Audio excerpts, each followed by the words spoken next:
ආයිබෝවන් කියලා පිළිගන්නවා ඔයගොල්ලෝ හැමෝම. අද අපි රිවිව් කරන්න යන්නේ 2014 වර්ෂයේ රිලීස් වුණ Behaving Badly කියන රොමෑන්ස් මූවි එකයි. ෆිල්ම් එක පටන් ගද්දී අපිට පෙන්වනවා රික් කියලා කොල්ලෙක්ව. රික් දකිනවා තමන්ගේ අම්මා වන ලුසි සිටි සිහිසුන්ව ඉන්නවා. රික් දැනගන්නවා තමන්ගේ අම්මා සුයිසයිඩ් කරගන්න හදලා තියෙන්නේ කියලා. ලුසිගේ වටේටම ලිපිගුණ ගොඩාක් තියෙනවා. රික් මේ වෙලාවේදී ඇම්බියුලන්ස් එකට කෝල් කරලා තමන්ගේ අම්මව හොස්පිටල් යවනවා. මෙතන තිබ්බ ලිපියක් කියවපු රික් දැනගන්නවා තමන්ගේ අම්මා සුයිසයිඩ් කරගෙන තියෙන්නේ ලුසිගේ හොඳම යාළුවා වෙච්ච මිස් බෙන්ඩන්ගේ සහ තමන් අතර තිබ්බ සම්බන්ධය ගැන දැනගත්තයින් පස්සේ කියලා. මේ වෙලාවේදී අපිට ෆ්ලෑෂ්බෑක් එකකින් පෙන්වනවා රික්ගේ අතීත සිදුවීම. රික්ගේ අම්මා ඇල්කොහොලික් ඇඩික්ටඩ් කෙනෙක්. ඒ වගේම ලුසි හැමතිස්සෙම රික්ගේ තාත්තගෙන් ඩිවෝස් වෙන එක ගැන තමයි කතා වෙන්නේ. රික්ට ක්‍රිස්ටින් කියලා සහෝදරියක් ඉන්නවා. රික්ගේ තාත්තා ජෝසප්. එයාත් තමන්ගේ ළමයින්ට නම් පොඩ්ඩක්වත් අවධානය දෙන්නේ නැහැ. ජෝසප් මේගොල්ලොන්ගෙන් වෙන් වෙලා තමයි ජීවත් වෙන්නේ. මේ අතරේදී රික් එයාගේ පන්තියේ කෙල්ලෙක් වෙච්ච මීනාට ගොඩාක් කැමැත්තෙන් ඉන්නේ. ඒත් රික් අද වෙනකම්ම මීනා එක්ක කතා කරලවත් නැහැ. මේ වෙලාවේදී රික් යනවා ජිමීව හම්බ වෙන්න. ජිමී තමයි ස්ට්‍රිප් ක්ලබ් එකේ අයිතිකාරයා. රික්ගේ සහෝදරිය ක්‍රිස්ටින් වැඩ කරන්නේ මේ ක්ලබ් එකේමයි. ජිමී රික්ට කියනවා ක්ලබ් එකේ ඩාන්සර් ගෙදරට ගිහින් එකන් එන්න කියලා. රික් ගෙදරට ගියත් ඩාන්ස් කරන කෙල්ල ක්ලබ් එකට එන්නේ නැහැ. ඒ වෙනුවට රික්ව අල්ලගන්නයි හදන්නේ. රික් මේ වෙලාවේදී ආගේ යාළුවා බිලීගේ ගෙදරට යනවා. මේ වෙලාවේදී අපිට පෙන්වනවා බිලීගේ අම්මා මිස් බෙන්ඩර් මේ වෙලාවේදී බිලීව ගෙදරින් එළියට යවනවා බඩු ටිකක් ගේන්න කියලා. ඒ වගේම මේ වෙලාවේදී රික් විතරයි ගෙදර ඉන්නේ. මිස් බෙන්ඩර් රික්ට සමීප වෙන්න පටන් ගන්නවා. මෙතනින් මේ දෙන්නගේ එෆ් එක පටන් ගන්නවා. පහවදා උදේ බිලී සහ රික් මීනට ප්‍රොපෝස් කරන්නයි ලෑස්ති වෙන්නේ. ඒ වගේම මේ ගැන කතාත් කරනවා. මේක අහගෙන හිටපු කාලිස් කියලා කොල්ලා රික් සමග ඔට්ටුවක් අල්ලනවා. ඔයා මීනාට යාළු වුණොත් මං ඔයාට ඩොලර් 1000ක් දෙනවා කියලා. හැබැයි එහෙම නොවුනොත් ඔයාමට ඩොලර් 1000ක් දෙන්න ඕන කියලාත් කියනවා. රික් ඔට්ටුවට එකඟ වෙනවා. රික්ට පස්සේ තමයි මතක් වෙන්නේ කාලිස් කියන්නේ මැරෙක්ගේ පුතෙක් කියලා. ඒ වගේම මේ මුදල නොදුන්නොත් එහෙම තමන්ගේ අවසානයේ තමයි කියලාත් මතක් වෙනවා. වොෂ්රූම් එකට ගිය රික් තමන්ගේ මනංකල්පිත මිතුරෙක් වෙච්ච ලෝලව දකිනවා. ලෝලි රික්ව දිරිමත් කරනවා. මෙතනින් එළියට ගිය රික් දකිනවා මීනා යාගේ කොල්ලා එක්ක තිබ්බ සම්බන්ධය නවත්තලා දානවා. රික් මේ වෙලාවේදී හිතනවා මීනව තමන්ගේ ගර්ල්ෆ්‍රෙන්ඩ් කරගන්න පුළුවන් වෙයි කියලා. මේ අතරේදී පන්තියේ උගන්වමින් සිට ගුරුවරයා හදිසියෙම මේ යනවා. මේ නිසා ළමයින්ට නිවාඩු හම්බ වෙනවා. මේ වෙලාවේදී රික් මීනාගෙන් අහනවා ටීචර්ගේ මලගෙදර යන්න එයාත් එක්ක එනවද කියලා. ඒත් එක්කම මෙතනට ආපු කෙවින් කතාවට බාධා කරනවා. මේ වෙලාවේදී මීනා කැමති වෙනවා රික් එක්ක මලගෙදර යන්න. රික් මීනවත් එක්කගෙන මලගෙදර යන්නේ එයාගේ අම්මයි කායකී. මේ වෙලාවේදී ජෝෂ් ගාබින්ගේ සින්දුවක් ප්ලේ වෙනවත් එක්කම මීනා කියනවා එයා ජෝෂ් ගාබින්ගේ සින්දුව අහන්න කැමතියි කියලා. මේ වෙලාවේදී රික් මීනාට කියනවා මාත් ජෝෂ් ගාබින්ව පෞද්ගලිකව දන්නවා. හෙට තියෙන ප්‍රසංගය බලන්නත් යනවා. ඔයාට පුළුවන් මාත් එක්ක යන්න එන්න කියලා. මීනාට ආරාධනා කරනවා. මීනා මේ වෙලාවේදී ගොඩාක් සතුටු වෙනවා. මේ අතරේදී පිටිපස්සෙන් ආපු කවුරු හරි රික්ගේ වාහනේ හප්පනවා. එළියට ආපු රික් දකිනවා මේ වෙන කවුරුත් නෙවෙයි පල්ලියේ ෆාදර් කියලා. ෆාදර් රික්ගෙන් සමාව ඉල්ලනවා. එදා හවස රික් යනවා ජිමීව හම්බ වෙලා ප්‍රසංගය බලන්න ටිකට් අරන් දෙන්න කියන්න.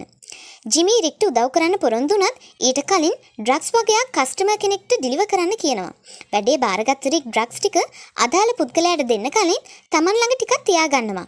මේ අතරේදී රික්ට ෂෝ එක බලන්න යන වාහනයක් නැති නිසා මිස් බෙන්ඩර්ගෙන් කායක ඉල්ලගෙන යනවා. ඒ වගේම මේ වෙලාවේදී බිලිත් රික් එක්කම එනවා ප්‍රසංගය බලන්න යන්න. රික් සහ බිලි ෂෝ එකට ටිකට් ගන්න ජිමී ගාවට එනවා. ජිමී කොහොම හරි දැනගෙන රික් Tamanට වංචාවක් කළා කියලා. මේ නිසා ජිමී ටිකට් නොදීම මේ දෙන්නා මෙතනින් එළවෙනවා.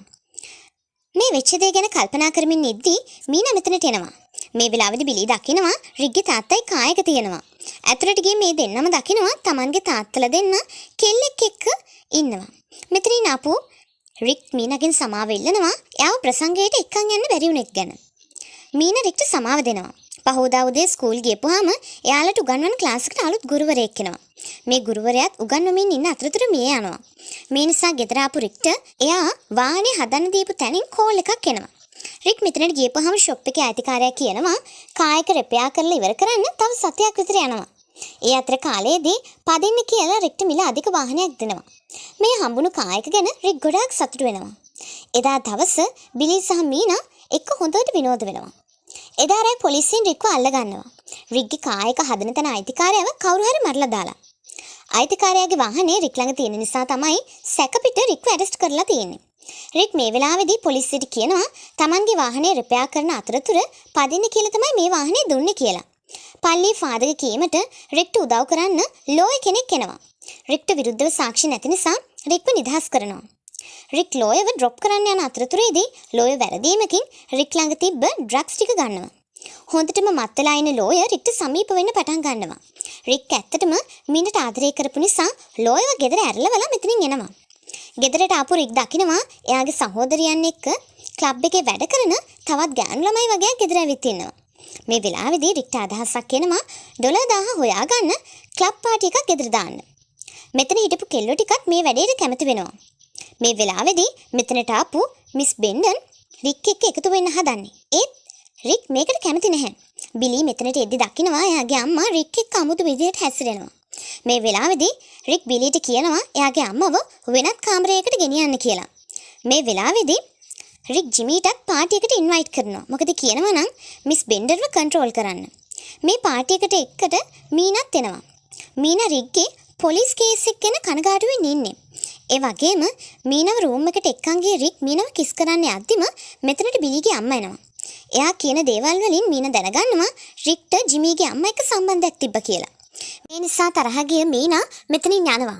මේ වෙලාවේදී මීන දැනගන්නවා රික් Tamanව යාළු කරගන්නවා කියලා කාලිස් එක්ක ඔට්ටුවක් ඇල්ලුවා කියලා. මේකෙන් මීනට තවත් තරහ යනවා. මේ වෙලාවේදී පොලිසියෙන් මෙතනට එනවා අවසරයකින් තොරව ක්ලබ් එකක් ඕපන් කරලා තිබුණ නිසා. මේ වෙලාවේදී මීනව වළක්වන්න හදපු රික් ගහපු පහර වදින්නේ පොලිසිය කෙනෙකුට. මේ වෙලාවේදී පොලිසියෙන් රික්ව ඇරෙන්න අනිත් ඔක්කොමලාවම ඇරෙස්ට් කරනවා. පහුවදා උදේ පොලිසියට ගිය රික් දැනගන්නවා මීනා Tamanට ඇත්තටම ආදරය කරලා තියෙනවා කියලා. ඒ වගේම ඒත් මේ සිද්ධියෙන් පස්සේ රික්ගේ මූණවත් බලන්න කැමති නැහැ කියලා මීනා කියනවා. නැවතත් ගෙදර ආපු රික්ට තාත්තගෙන් කෝල් එකක් එනවා. රික් පොලිසියේදී තමන්ගේ තාත්තගේ නම පාවිච්චි කරපු නිසා එයාට ගොඩාක් කරදර වලට මුහුණ දෙන්න වුණා කියලා රික්ට බනිනවා. මේ වෙලාවේදී අපිට වර්තමාන සිද්ධිය පෙන්වනවා. රික් කරදරෙන් හිටපු නිසා පාපෝච්චාරණය කරන්න පල්ලියට යනවා. මේ වෙලාවේදී එයායි බිලිගේ අම්මයි අතර සිබ්බ සම්බන්ධ ගැන ෆාදර්ට පාපෝච්චාරණය කළපුවාම ෆාදර් රික්ට ගහන්න ගන්නවා. මොකද කියනවා නම් ෆාදර්ටත් බිලිගේ අම්මා එක්ක සම්බන්ධයක් තිබිලා තියෙනවා. මේ සිද්ධියෙන් පස්සේ රික් ජිමීගේ අම්මා ගාවට ගිහින් මේ සම්බන්ධය සදාටම අවසන් කරලා දානවා. ඊට පස්සේ රික් යනවා තමන්ගේ අම්මව බලන්න හොස්පිටල් එකට. රික්ගේ අම්මට තේරෙනවා රික් කවුලෙන් ඉන්නේ කියලා. මෙයා රික්ට කියනවා මේ සියල්ල නිවැරදි කරලා ඔයාගේ වරද පිළිගන්න කියලා. මෙතනින් එළියට ගිය රික්ව කාලිස් අල්ල ගන්නවා. රික් තවමත් කාලිස්ට උටුසල්ලි දීලා නැහැ. කාලිස් රික්ගේ ඇඟිලි කඩන්න යන්නේ. මේ වෙලාවේදී රික් ගොඩාක් කලබල වෙනවා. ඒත් කාලිස් සිනා වෙලා කියනවා මං විහිළුවක් කළේ කියලා මෙතනින් යන්න යනවා. මේ වෙලාවේදී රික් ලෝය ළඟට ගිහින් උදව් ඉල්ලනවා එයාගේ යාළුවන්ව පොලිසියෙන් බේරගන්න. ඒත් රික්ට ලෝයට ගෙවන්න සල්ලි නැති නිසා ලෝය රික්ට Taman යටතේ වැඩ කරන්න කියනවා. මේ යෝජනාවට එකඟ වෙච්ච රික් ලෝය ළඟට ගිහින් Tamanගේ යාළුවන්ව පොලිසියෙන් බේරගන්නවා. රික් Tamanගේ මවගේ ඩිවෝස් පේපර්ස් අරන් ගිහින් Tamanගේ අම්මට දෙනවා. නැවතත් රික් මෙතනින් එළියට එද්දී මීනා ඇවිත් රික්ට කියනවා මට සමා වෙන්න කියලා. Tamanගේ හදවතේ තියෙන දේ රික්ට කියනවා. රික්ගේ යෝජනාව මීනා පිළිගන්නවා. මීනා රික්ට ගොඩාක් ආදරය කරන්න පටන් අරන් මෙතන කිස් කරන්න පටන් ගන්නවා. මෙතනින් මේ සුපිරි මූවි එක අවසන් වෙනවා. ඉතින් ඉස්සරහටත් මේ වගේ ලස්සන මූවිස් බලන්න නම් අපේ channel එක subscribe කරලා තියාගන්න.